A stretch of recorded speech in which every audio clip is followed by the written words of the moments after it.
Hi viewers, இப்போ நம்ம ப்ரூடிங் செட்டப்பை பார்க்க போகிறோம். நம்ம இங்குபெட்டரில் பொரித்த கோழி குஞ்சுகளை ஒரு 18 நாளைக்கு இந்த மாதிரி ஒரு லைட் செட்டப் பண்ணி ப்ரூடிங் வைக்கணும். அதாவது குண்டு பல்பு ஒரு 40 வாட்ஸ் பல்பு வாங்கணும்.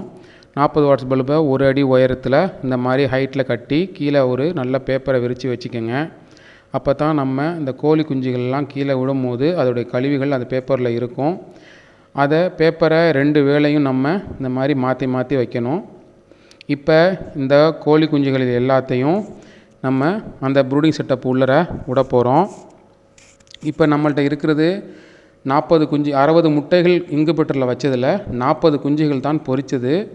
இப்போ அந்த 40 குஞ்சுகளையும் இந்த ப்ரூடிங் செட்டப்பு ஒரு பாக்ஸ் வடிவத்தில் நம்ம செஞ்சு வச்சுருக்கிறோம்.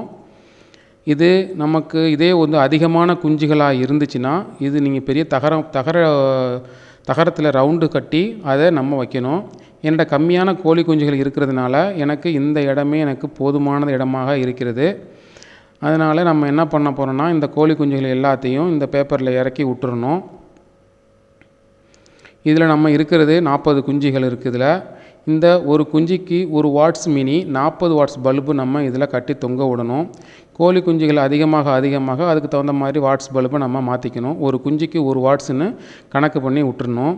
இது நம்ம இந்த கோழி குஞ்சுகள் இந்த மாதிரி விடும்போது என்னத்துக்குன்னா, இந்த செயற்கை முறையில் நம்ம ஏன் இந்த லைட்டை செட் பண்ணுறோம்னா, இயற்கையாக நம்ம கோழிகள் அடை வைக்கும்போது கோழிகளோட அணைப்பில் அந்த ஹீட்டு அந்த கோழிகள் வந்து குஞ்சுகளுக்கு கொடுக்கும். அதனால் குஞ்சுகள் நல்லா ஆரோக்கியமாகவும் நல்லா ஆரோக்கியமாக வளரும்.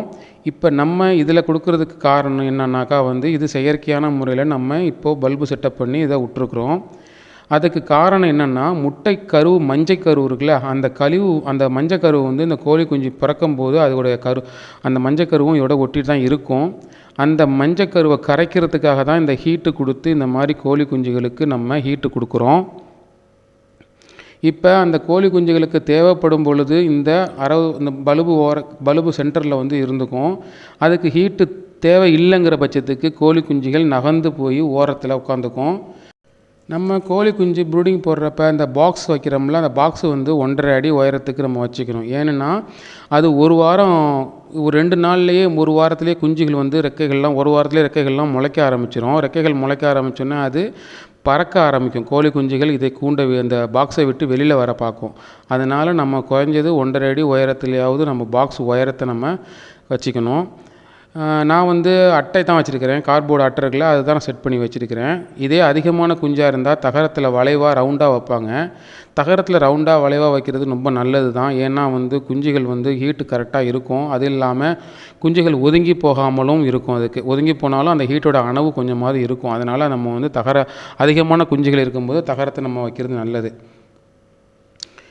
இப்போது நம்ம அந்த குஞ்சுகளுக்கு தீனிகள் தான் நான் வைப்பேன். தீனிகள் என்ன தீனி வைப்பேன்னாக்கா முதல் 3 நாளைக்கு சர்க்கரை தண்ணி வைப்பேன். சர்க்கரை தண்ணி உள்ள அந்த கழிவுகளெல்லாம் வெளியாக்கி அது கோழி குஞ்சு ஆரோக்கியமாக வளர்கிறதுக்கு ரொம்ப நல்லாயிருக்கும். அது இல்லாமல் நான் இந்த 1 மாதத்துக்கு சாற்று தீவனம் தான் நான் வைப்பேன். அதுக்கு பிராய்லர் கோழி குஞ்சு தீவனம் தான் அதுக்கு கொடுப்பேன். அப்போ தான் அந்த 1 மாதத்தில் நல்லா குஞ்சு வளர்த்தி அடைகிறதுக்கு நல்லாவும் இருக்கும். அதே போல் இந்த கீழே உள்ள பேப்பரை காலையிலையும் இரவுலையும் 2 வேளையும் பேப்பரை நம்ம மாற்றிடணும். இல்லைன்னா கழிவுகள் அதிகமாக அதில் இருக்கும். அதில் கழிவுகள் அதிகமாக தேங்க ஆரம்பிச்சிடும். அதனால் நம்ம 2 வேளையும் பேப்பரை மாற்றிடணும். முதல் 2 நாளைக்கு பேப்பரில் கழிவு அதிகமாக இருக்காது. 3ஆம் நாள்லேருந்து நமக்கு அதில் கழிவுகள் அதிகமாக வர ஆரம்பிச்சிடும். அதனால் நம்ம 2 வேளையும் பேப்பரை மாற்றிடணும்.